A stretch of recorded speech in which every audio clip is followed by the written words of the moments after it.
Did you know there is a forgotten science, a lost technology of the soul that was once the cornerstone of the ancient mystery schools? A science that did not use machines or instruments, but used the most powerful, divine, and dangerous tool in all of creation: the human voice. They told you the story of Thoth, the god of wisdom, was the story of the invention of writing.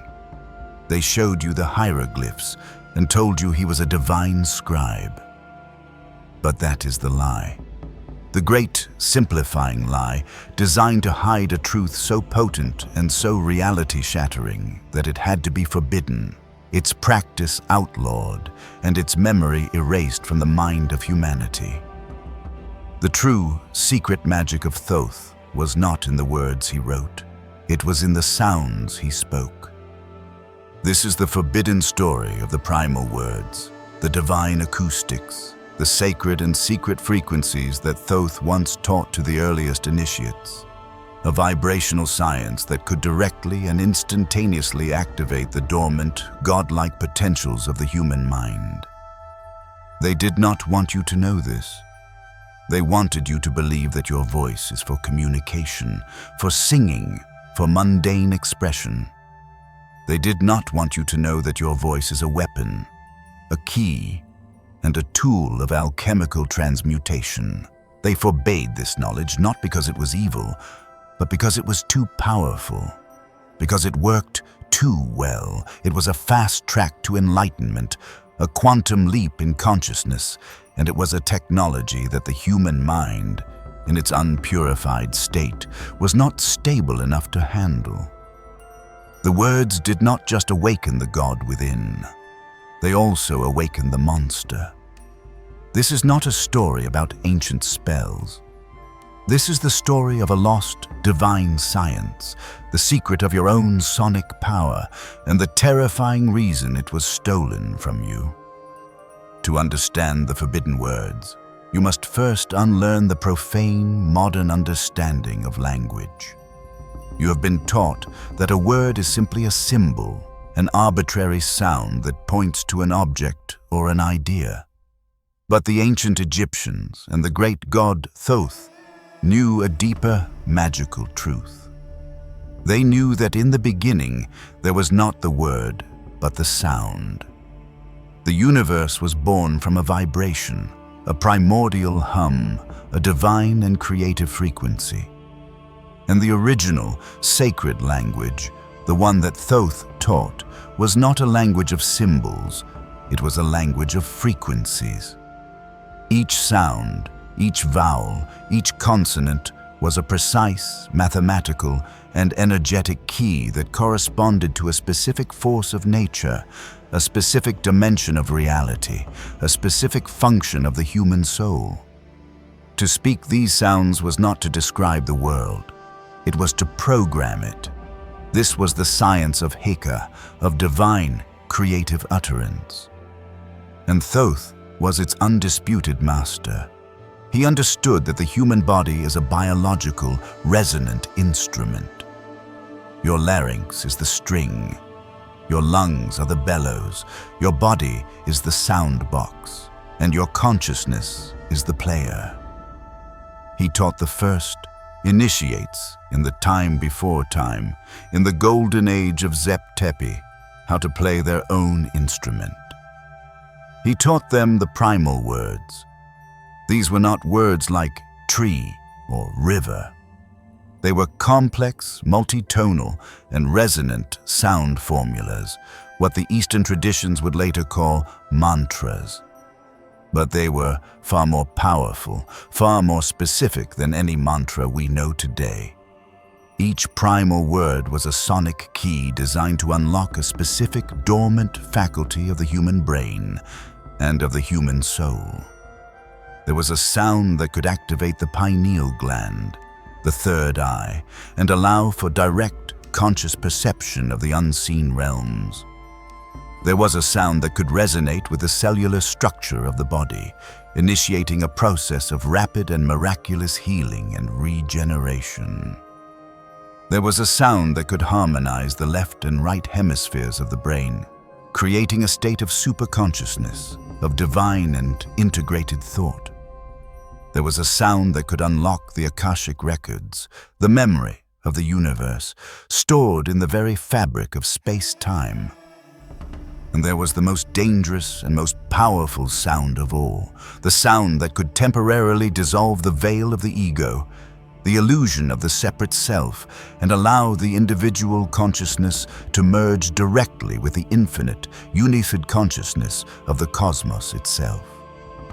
This was not a religion, it was a technology, a precise, repeatable, and unbelievably powerful science of enlightenment. The initiates of the earliest mystery schools were not priests. They were sonic engineers of the soul. They would spend years in the perfect resonant chambers of the Great Pyramids, learning to purify their bodies, to control their breath, and to produce these sacred sounds with perfect pitch and perfect intention. And the results were miraculous.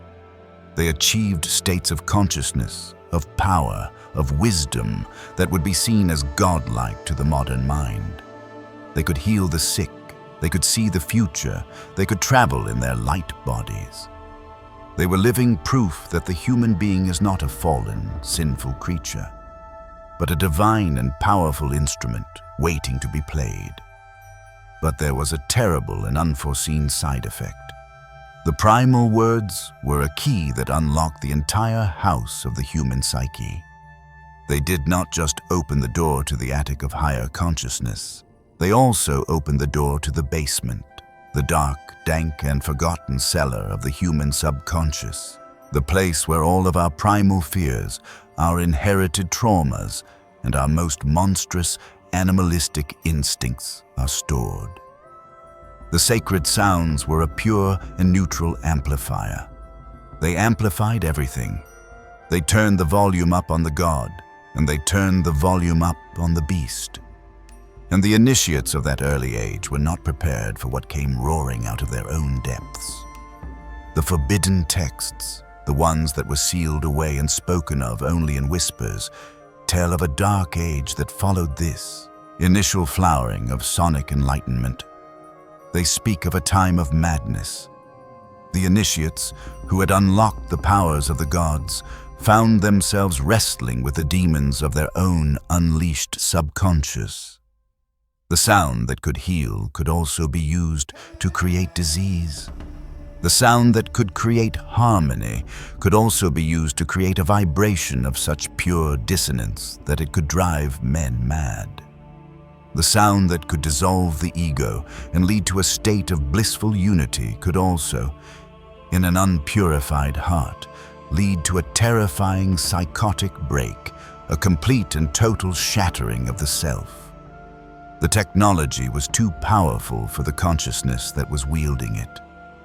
The students had been given the keys to a nuclear reactor before they had learned the simple art of emotional self-control. The world was thrown into a state of magical chaos. A war was fought, not with swords and arrows, but with sound and vibration. And the very fabric of reality, the weave of Ma'at, began to fray. And Thoth, the divine teacher who had given this gift in his infinite wisdom, looked upon the world he had accidentally created, and he was filled with a divine and terrible regret. He had been a scientist who had underestimated the chaotic and unpredictable nature of the human heart. He had given a child a divine and holy fire, and the child had used it to burn down the house. He saw that humanity was not yet ready, and he knew that he had to intervene. He had to take the key back. The evidence for this lost science of sound is not just in the myths. It is built into the very stones of Egypt. Modern acoustical engineers and independent researchers have taken sound measuring equipment into the ancient temples and pyramids, and what they have found is breathtaking. These structures are not just tombs. They are massive, perfectly designed, and acoustically sophisticated resonant instruments. The king's chamber in the Great Pyramid, built of solid granite, has a resonant frequency of around 16 hertz. a deep, subaudible hum that is known to have profound effects on human consciousness. The ceilings, the walls, the very dimensions of the chambers are all designed to amplify and to focus sound in a way that we are only now beginning to understand. These were not silent places of burial. They were sonic laboratories. They were vibrational engines designed to be activated by the human voice. And what of the censored documents?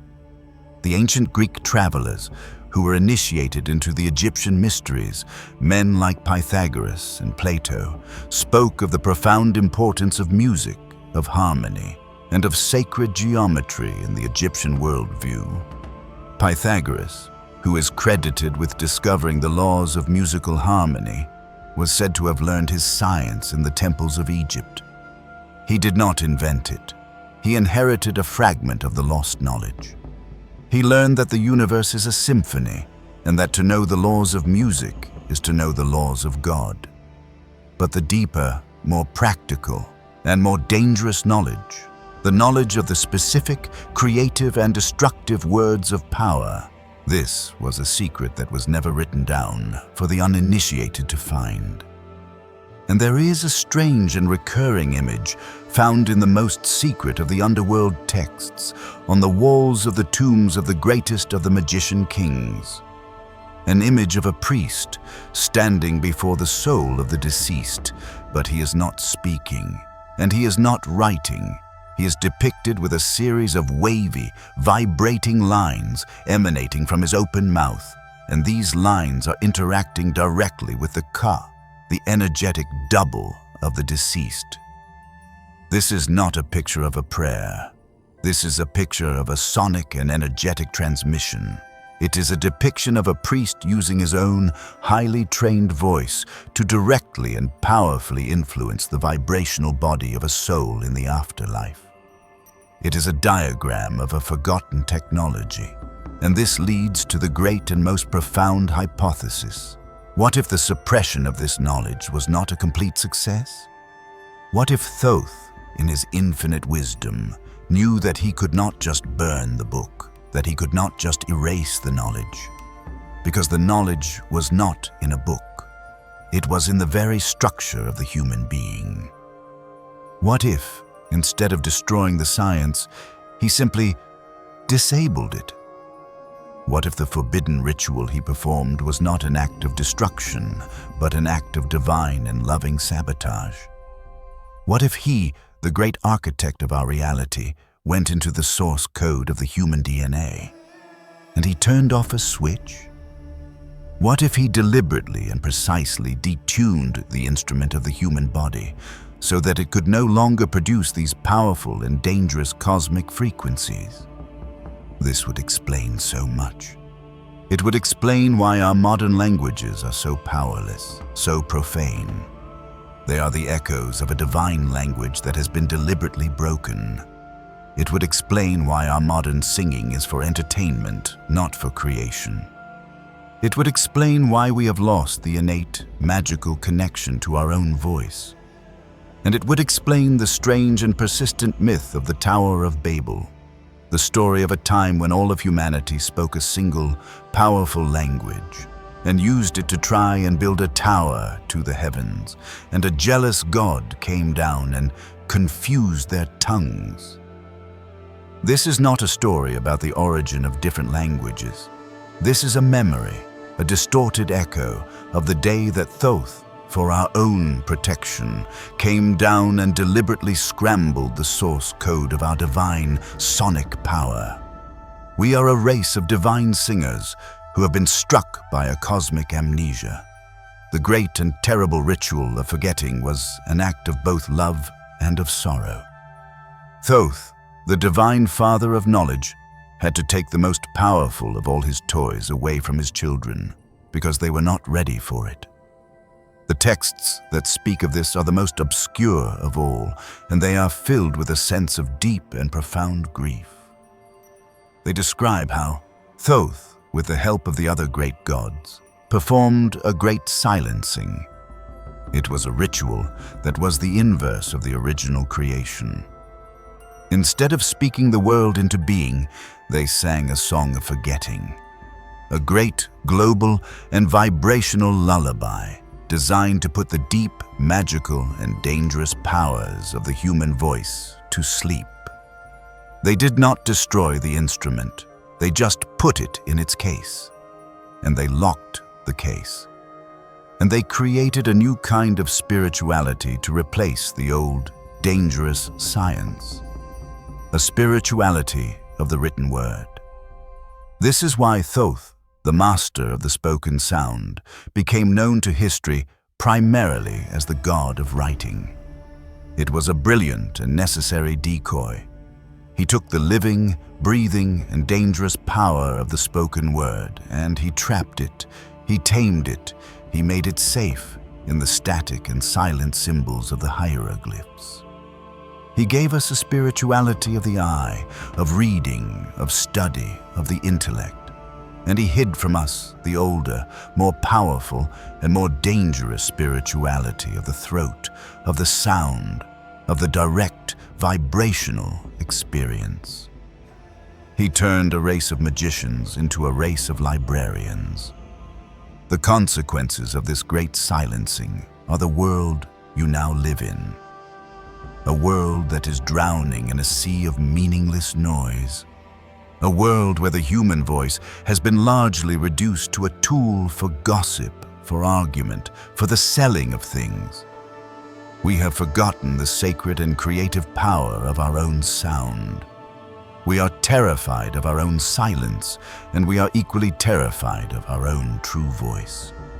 We have been taught that to be powerful is to be loud, to shout, to dominate the conversation. But the true ancient power was in the tone, in the frequency, in the resonance, in the perfect and conscious control of the sacred instrument. And we live in a world that is profoundly out of tune. The collective voice of humanity is a cacophony of fear, of rage, of grief. We are a global choir singing a song of chaos because we have forgotten the divine and harmonious melody that is our own true nature. They did not just take away a magical technique from you, they took away a fundamental part of your own being. They left you mute. Not in a physical sense, but in a spiritual one. They left you with a magnificent and divine instrument, your own body and voice, and they hid from you the instruction manual. And so you play it badly, unconsciously, creating a reality of dissonance and suffering, never knowing that you hold within you the power to create a symphony of such divine and breathtaking beauty. But the instrument was not broken.